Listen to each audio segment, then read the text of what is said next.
Hello and welcome to my YouTube channel. Today we'll be talking about Flow Designer in ServiceNow. Now, I've been asked by a couple of people to do some Flow Designer videos. So as it's quite an extensive topic, I'm sure this is going to be the first of many videos on this. If there's anything specific that I don't cover today, or if there's anything around Flow Designer, or of course any other topic you want to know, please drop something in the comments below and I'll pick that up for future videos. So today we're going to look at some of the basics and of course do a technical setup. We're going to cover what Flow Designer is, when can you use flows, and how to create a new flow. Of course we are. So in simple terms, Flow Designer is a user interface that allows us to create flows using predominantly drag and drop functionality. ServiceNow are moving more towards this whole low no-code configuration, which of course will aid in their increasing the market share by not having to rely on overly technical people like you or I to write lots and lots of code to automate processes. With using flows, we can integrate with third parties and create these reusable functions that then we can just simply drag and drop onto the different flows where we need them. Now, this isn't a sales pitch, but if you do want to know more about the key benefits in more of a ServiceNow speak, I'll add a link to the description so you can go and see that. But you know, perhaps you might need to use them or want them for things like business cases. So let's not waste any more time. Let's get down to some of the technical components of Flow Designer. So just a note before I start on this, so this is what we're seeing on screen now is my personal development instance. This is on Orlando version. Okay, so to access Flow Designer, we simply go to our left-hand navigator and we type in Flow, and there we are. So we can click on Flow Designer.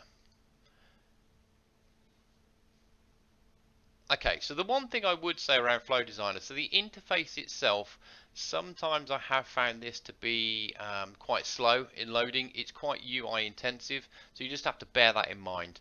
I know I'm on a developer instance, which sometimes doesn't have the greatest infrastructure behind it, but I have noticed it slow on other instances as well. Again, that's something I hope. We all know that ServiceNow tend to release something and then improve it over time. So I'm pretty confident that will be the case.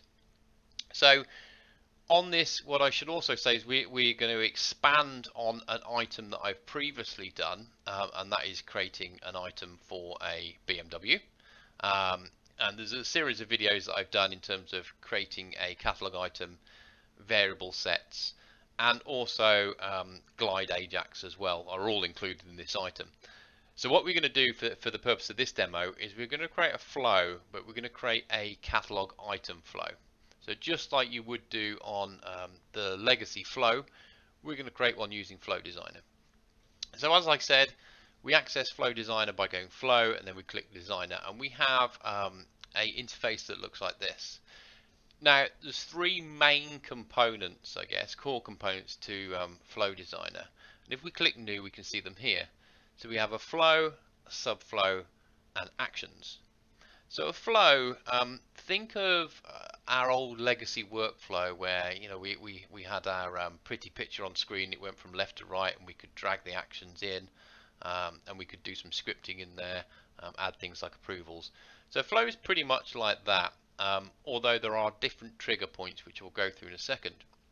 But it allows us to automate business logic.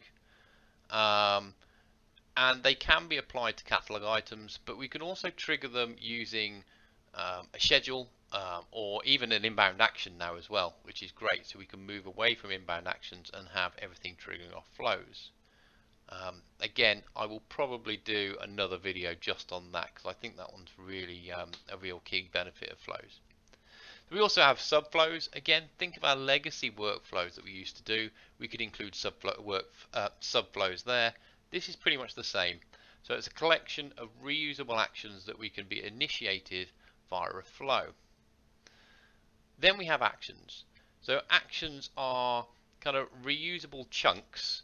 So we can create our own functions and then we can reuse those actions wherever we like in different flows or subflows. And again, I'm going to do a specific video on actions because that's quite powerful as well. Now with all these, we can actually trigger them via scripts. So if you had a client script calling a script include, we could trigger a flow from that, or even an action from that. We could do it from a UI action as well. And again, I'm going to probably do a separate video just based on that, because I found that a few months back and I've used it quite a few times. Very powerful, very useful. Okay, so this is how we access Flow. Before we access Flow Designer, we need to make sure, and specifically for this demo, because we're doing on a catalog item, we need to make sure that we've got a plugin for Service Catalog enabled, and that's the Flow Designer support for Service Catalog. After we've seen that, after we've installed that plugin, that's when we can trigger using Service Catalog, and I'll show you that now. So what we're going to do is we're going to create a new flow, and we're going to give it the test. Since we're doing this in the catalog on the BMW, we're going to call it BMW. We're going to use application as global, and we can put a description in here. Then we can say run as, so we can determine whether this is run as the person that initiates a session or a system user. So I'm going to select system user because I know, in fact I am the system user, I'm the admin, but I know there's certain queries that I might want to do that this person, the person that initiates it, might not have access to. So I'm going to click submit on that. We've already got one called BMW since I was testing. We'll call it BMW new. Okay, and here we are. So this is where we can add a trigger. So when's this going to run? So as you can see, as I mentioned before, we can trigger it in different ways. So we can trigger it based on when a record is created or updated. Just a point on this, there are certain tables in ServiceNow that do not allow you to trigger a flow from when the record is created. An example of that is request item. So you cannot use record created for a request item table. Okay. We can also trigger them based on a schedule. So again, this is a perfect replacement for a scheduled job. And the thing I like about using Flow Designer instead of a scheduled job is the fact that within scheduled jobs, we all know that they don't get attached to update sets. So we need to XML them out and then install them on the new instance. Within flows, everything gets attached to update sets. So that's another good reason that I would use this instead of scheduled jobs. And we also have other trigger points. We've got SLA tasks, inbound email, as I mentioned, and Service Catalog. This is the one we're going to pick on today. Service Catalog. I'm going to say run in the background. Okay, done. So as you can see on the right hand side, once we've done that, that starts giving us these data pills on the right hand side, which we can then use throughout the flow. So think of this in terms of if we were writing a script, we might write variables towards the top of a function, and then we can reuse those variables throughout the script. This is pretty much the same thing. These are variables that we can then use throughout the flow. So let's continue. When we click, let me just do that again. When we click this to add a new action, we can either add in an action, and there's lots of actions. Again, we're going to cover this in a different video, but there are lots and lots of actions here under different spokes. Now, spokes is a pretty nerdy term, but it essentially means it's a collection of different actions that are within an application. So for this one, what we're going to do is we're going to select Get Catalog Variables. So what this does, this allows us to get all the variables from our catalog item, so name, job title, seats, hands-free kit installs. This allows us to obtain those variables within this flow, and then we can use them throughout the flow. So again, you might do in legacy flow, you might at the start of the flow create an action or an activity where you set workflow scratch pads. this is pretty much the same thing. So we're getting them as variables, scratchpad variables, which we can then use. So here we need to add in our request item. So we can do that by clicking this or that, or we could quite simply go to here on the right hand side, request item, grab it and drag it and pop it in. It's the same thing. The catalog item itself, we need to select that, BMW 3 Series, and then that gives us the list of available variables. So we're going to select all of them and we're going to bring them over. So you can see when I've done that, on the right hand side, we now have access to those variables. Fantastic. Now we're going to try and keep this this flow relatively simple. So we're going to add in another action where what we want to do is we're going to update the request that the request item is associated with, and we're going to update the requested for. So here, update record, we need to go record and then request. It's very simple to navigate around. There we go. And then once I've selected that record, it will tell me that the table is this, so I know I've selected the right record. So what do I want to update it? I'm going to say requested for is the same as, in fact I want the variables, is the same as name VS. So name VS is this one here, and that's a reference field to the user table. Okay, so I'm setting the requested for. Next thing I'm going to do is I want to get an approval. Of course we do. We all like an approval in workflows. So we go into action again, ServiceNow core, ask for approval, second one down.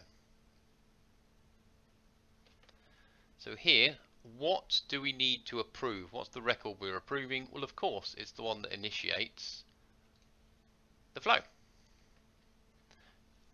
It tells us that, well, it tells us the table, of course. It tells us what the standard approval field and approval journal field is, which is great because it knows it's going to set those two fields. So we're going to say approve or reject when anyone approves or rejects. From where, from what group? We're actually going to say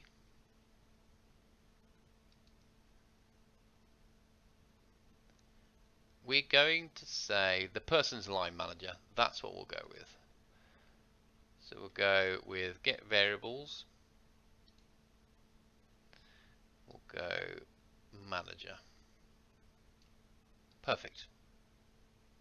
There we go. Okay, so I could have done that a different way. So I've used the variable dot manager. I essentially dot walked. That's what that little line is there.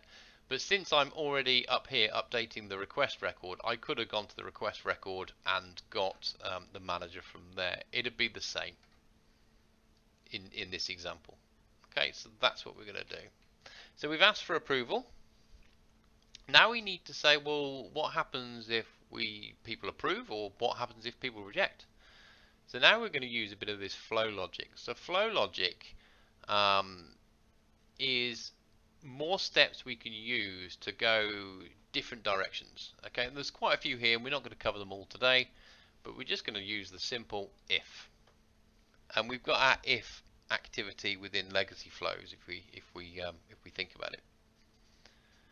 So we're going to say if approval state, nicely adds that for me, is approved,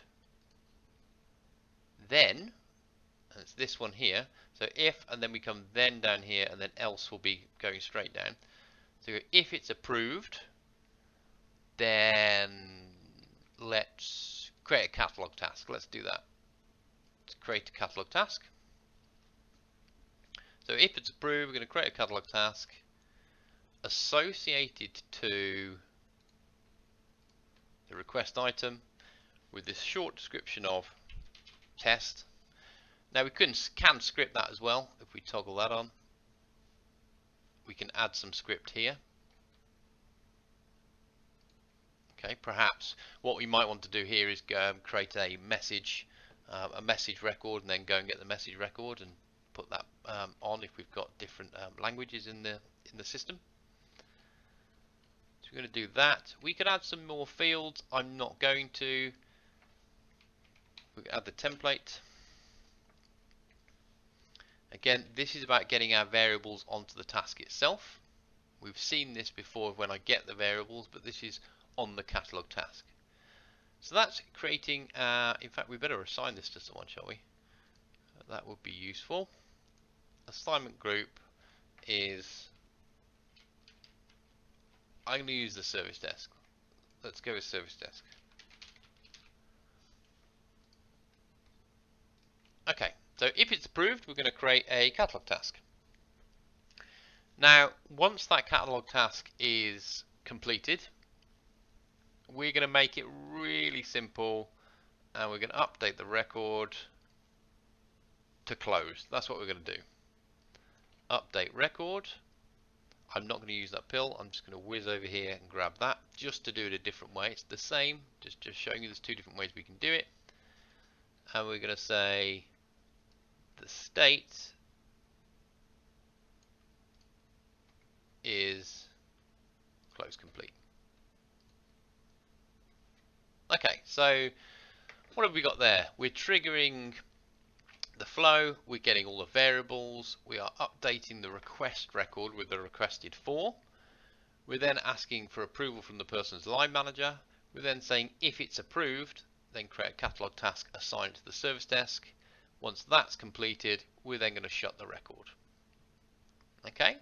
Now what happens if they don't approve? What happens if the line manager is being a bit mean and doesn't want them to have a £40,000 BMW? Well, what we could do then is say, well, if they've rejected, so if it's anything other than approve, we have to assume it's been rejected. We will then put another action, and we're going to use something different. We're going to send an email. And we're going to send an email based on the target record. Again, there we've seen that a few times. We're going to send it to the person's line manager. So where are we? Get variables. No, we're going to send it to the person. Let's send it to that person, because we want to tell the person your line manager has not approved it. And we're going to give it a subject of approval denied.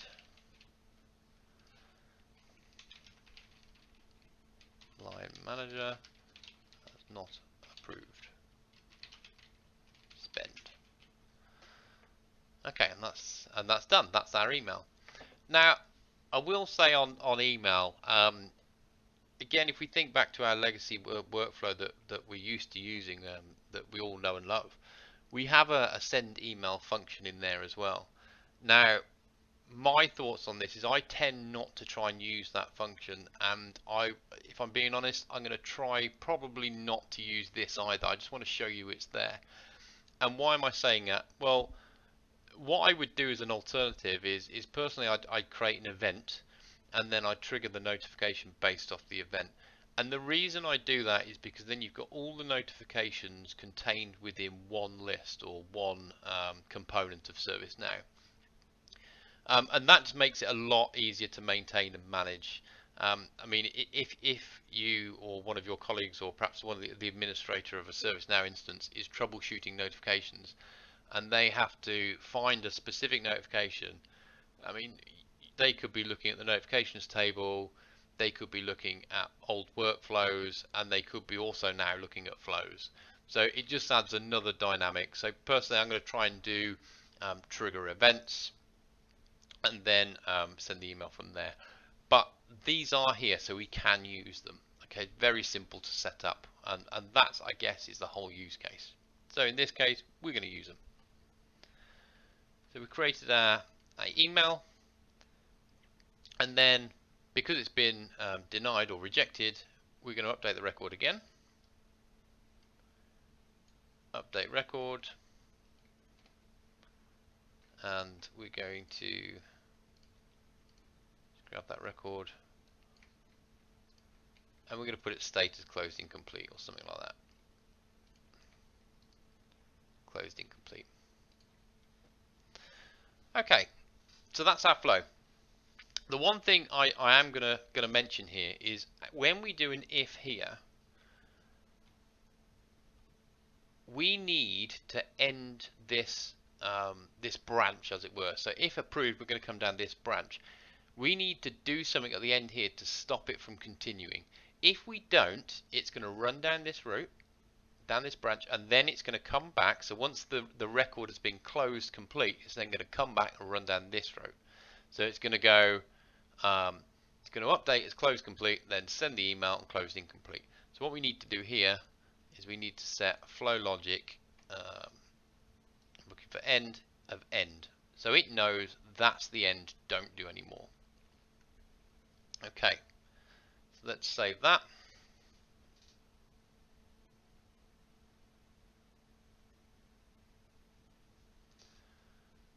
What we can do also, what I like about Flow Designer, is we can test it from the flow itself, which we haven't had before in our legacy flow. So we can run a test and we can run that against a particular item. Now I don't know off the top of my head which these items are, but let's just run one just so I can show you. And what that'll do is that will launch another tab for us, and then we can go in and we can look at the flow. So here we go, the flow's been executed, click on that, it'll launch another tab, and then we can see what's happening with that flow. So it'll tell us it's completed, it's waiting for approval, it's then going to wait for the approval to be complete. But you can click on each of these and see what the configuration is on the left here, and then what the runtime value was here. So in this case, look, we've got the runtime value email address here from the output data. We've got, again, you can see update records, so we can see the requested for sysid in this case, and what the rec was that we updated. Really, really useful, this. Let's get rid of that. Do that. So we've saved that. Now we need to activate it. So I'm pretty happy with that. So I'm going to activate it. And then what we need to do is we need to, because at the moment we've just got a flow, we're not telling it to trigger based on this item yet. So how we do that is we go over to our item. So we simply go to maintain items, and we pick our BMW series, 3 series. Okay.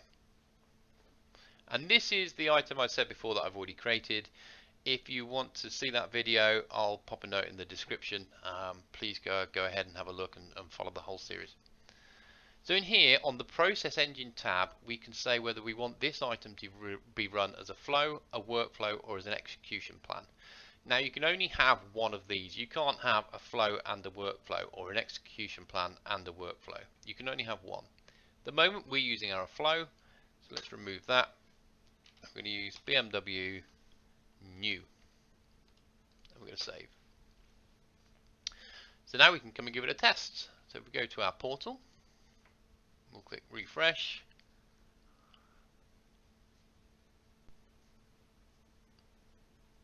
Okay, and let's give it a whirl.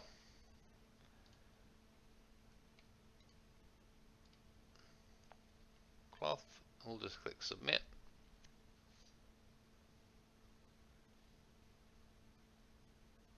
Okay, so that's been submitted. So the one thing I want to note here, and I'm going to give this a special shout out, is that as you can see, we can't see any stages. There's no stages been set. So, you know, how do we do that? Because in legacy workflow, we can add the stage to the activity, can't we, using the reference field.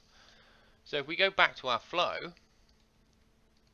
over here, well, where do we add stages? How can we? There's no field for us to add stages for these activities. Now the way to do that is we come over to the right hand side, we click our little 3 dots, we see stages there. There is nothing there. So what we can do is create new stages, or we can, just like we could before, import a stage set. So let's go to request item, import. That will pre-populate with a template of stages for the request items. Now we can move these around and we can remove them. So request cancelled we might not want. Completed we might want to put at the end.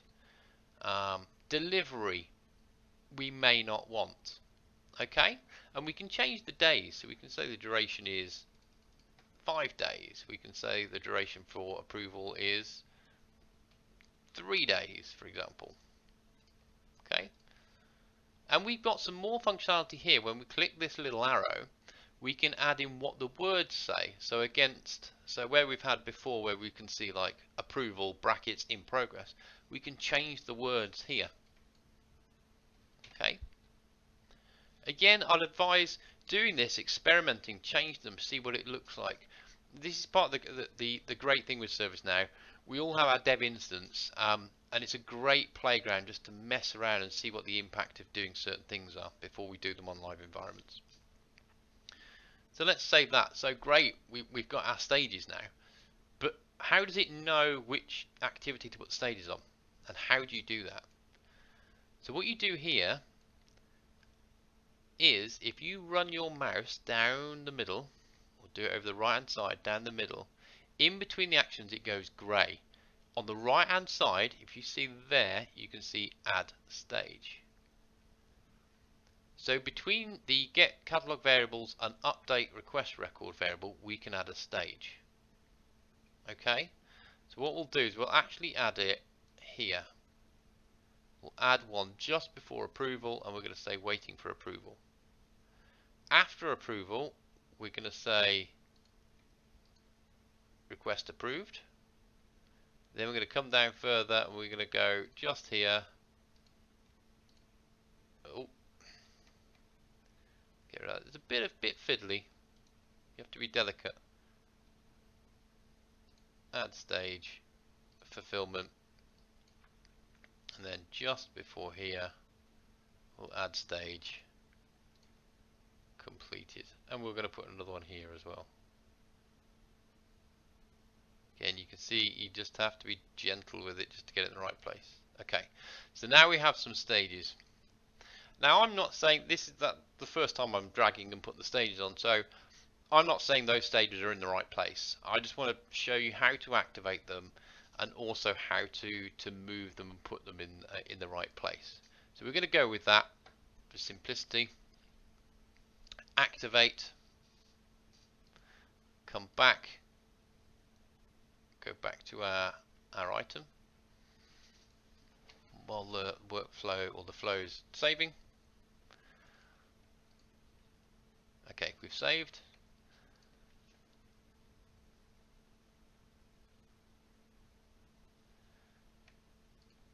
Okay, let's give that another go.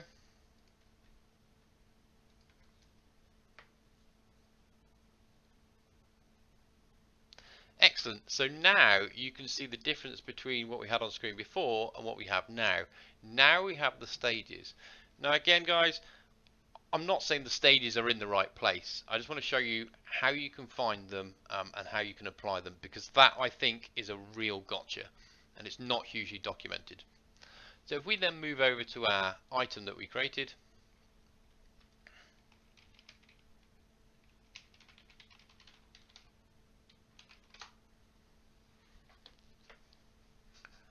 and we can have a look.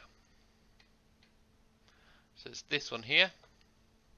I think actually if we refresh this now, we'll see it's probably in waiting approval. Yeah, there we go. Just we were too quick.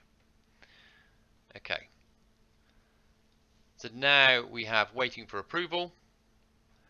If we look here, the other thing we did was change the requested for to able, same as that. Perfect, that worked.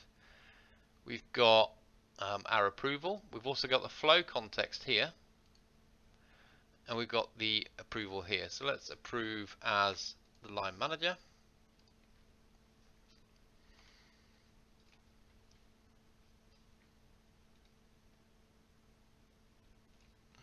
Okay.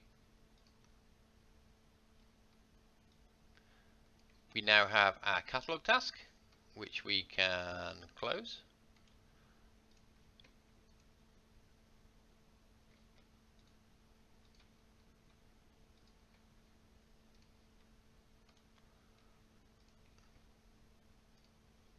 and it's now set to close complete.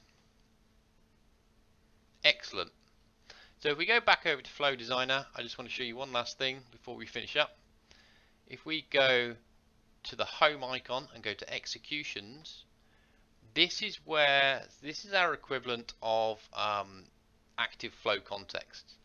This will show us all flows that are in flight or been in flight. So this one here, BMW new, is the one we've just created and just seen go through on the item. So here, so if we wanted to do any troubleshooting, you can see the stages up here along the top where they are. And if we want to do more troubleshooting, we can come in and it'll tell us, as I showed you before, the real time and the configuration values. And I think this is really useful. It's a lot simpler to use than the active work context before. Okay. So what we've done is we've looked at Flow Designer, we've looked at how to access it, we've looked at some of the core components in terms of flows, subflows and actions. We've created a new flow specifically this time for a catalog item, and we've added some actions to it. We've made it very simple. We've used the drag and drop kind of data pill variables functionality to create our flow. We've done an approval, a catalog task within it, and I've showed you how to import stages or add stages to the workflow itself. And we've also looked at how we might troubleshoot it, or at least where we would troubleshoot it, where we see what's going on in the flow. Okay, so that concludes our demo for today. If there's anything that you've seen today that you want me to expand on, perhaps I didn't explain enough for you, drop some comments below. If there's any other topics, anything at all within ServiceNow you want me to go through, again, drop a comment below and I'll get to that and use that for future video ideas. Really appreciate you guys stopping by to watch my videos. If you haven't subscribed yet, please do so. Click on the bell icon and that'll get you notified when I add more videos on. Thank you all for watching. Really hope you've enjoyed it, and hopefully I'll see you again next time. Okay, thanks.